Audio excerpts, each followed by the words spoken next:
Assalamu alaikum al'ummar Najeriya. In ne mana albishir da wani tagomashin abin alkhairi wanda tun da Najeriya ta sami yancin kanta ba a same shi ba sai a yanzu. Wannan wani irin tagomashi ne? Noma tushen arziki. Noma na duke tsohon ciniki. Kowa ya zo duniya kai ya tarar. Noma sana'a ce, hanya ce ta samun abinci ga masu yinsa, ta kuma ba su makudan kuɗaɗe. Sannan hanya ce ta haɓaka tattalin arzikin ƙasa. Tattalin arziki da noman. Kwarai kowa ba, manyan ƙasashe kamar China, Amerika, Brazil da India, Russia, Faransa, Mexico, Japan, Turkey da Jamus. A ƙasashen Afirka ka ɗauki Tunisia, Morocco da Algeria. Duka waɗannan ƙasashe sun dogara ne kacokan kan arzikin noma, kuma suke siyarwa da ƙasashen duniya. Banda abinku manyan ƙasashe ai sun fi mu guraren noma. Baba iya arewa kaɗai za mu iya noma shinkafa, alkama, masara da doya.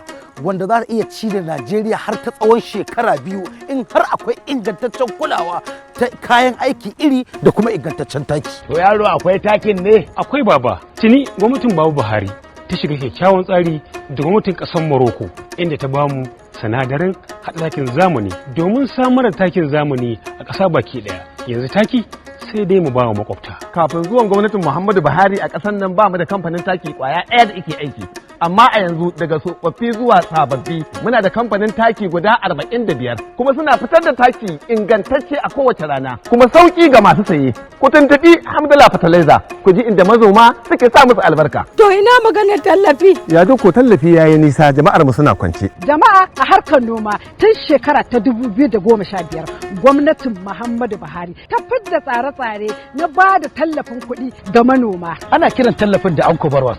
Tsari ne da ya taimaki dubban al'umma a yankunan wannan ƙasa tare da ba su kayan abinci da kuɗin shiga. Sannan tsari ne da in dai ka mallaki asusun banki da lambar BBN kuma gonar manomi ta kai ka dada 1 zuwa 5 ka fara kirga kanka a cikin masu arzikin noma. Ka je Kebbi da Gombe ka gani da wani sassan jihohi na ƙasar nan ka ga yadda aka dawo da tsofaffi irin ku abinda suka gani a zamanin dalar gyaɗa. To ku bani misali na waɗanda suka yi arziki da noma a wannan yankin namu. Ga su nan ba adadi irin su Garba Talauci. Yanzu na zama Garba mai arziki, na mallaki gonaki, na mallaki motoci, ina ɗaukar kayan abinci a kasuwar Dawanau. Ina kira ga 'yan uwana manoma da ku shiga ɓangaren noma, ɓangaren kiwon kifi, tumaki, awaki da shanu. Gwamnati ta ware maƙudan kuɗi don rage raɗaɗi.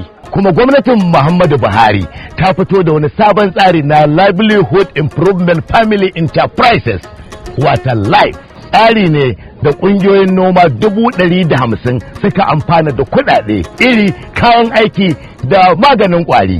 Daga shekara ta 2016 zuwa shekara ta 2020. Tabbas babban bankin Najeriya wato CBN ya ba da bashin biliyoyin kuɗaɗe ga al'umma sama da mutum 400 domin noman shinkafa, auduga, masara, alkama a gonakin da sun wuce irga. To ita ƙasa wani riba ta samu? Gwamnatin shugaba Muhammadu Buhari ta dakatar da kawo abincin waje domin mu ci namu na gida, kuma daga lokacin da ta dakatar sai da ta samu ribar kuɗin shiga biliyan 55 dala Amurka. Sannan sama da mutum 300 suka kama harkar noma gadan-gadan a Najeriya, wanda hakan ya bunƙasa kasuwancin noma a cikin gida. Baba in dai maganar riba ake mu muke da abin faɗe.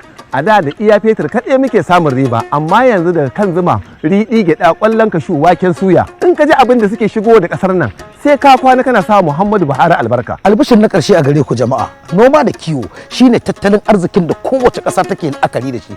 Duk ƙasar da ba za ta iya ci da kanta ba, ba ta cancanci a kira ta ƙasa mai cin gashin kanta ba.